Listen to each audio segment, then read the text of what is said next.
Good day, my listeners. How are they now? I'm still your gynecologist. I just observed one important information we I thought say make I share with you. That information is very important because it borders on your health and life. And what baffles me is that people don't usually pay attention to it. They usually dismiss it like ordinary condition. But let me shock you. Have you ever experienced what I'm going to mention now?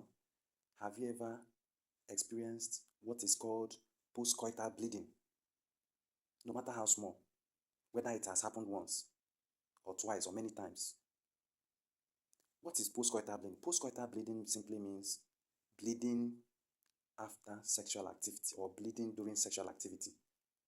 I know what is going through your mind. It's just a virgin. Maybe they just this virgin that, or maybe the vagina is too tight. And then, no. I'm not talking about that. I'm talking about bleeding occurring in someone who has been sexually exposed, a married woman who has been in intimate relationship with the husband, is been having act of sexual activity over a long period of time without any issues. All of a sudden, when she meets her husband, she will notice this bleeding. Please don't ignore this type of bleeding. Don't ever ignore it.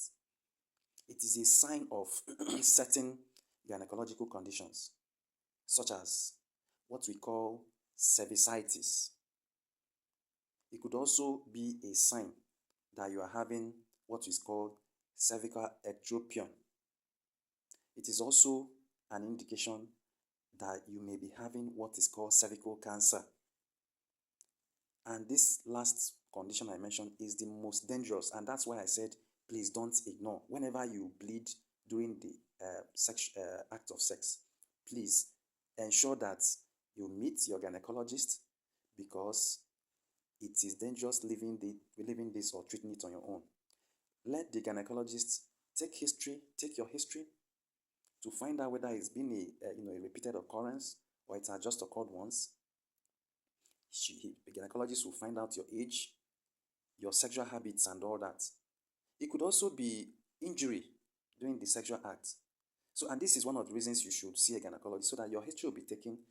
The gynecologist will also conduct clinical examination on you.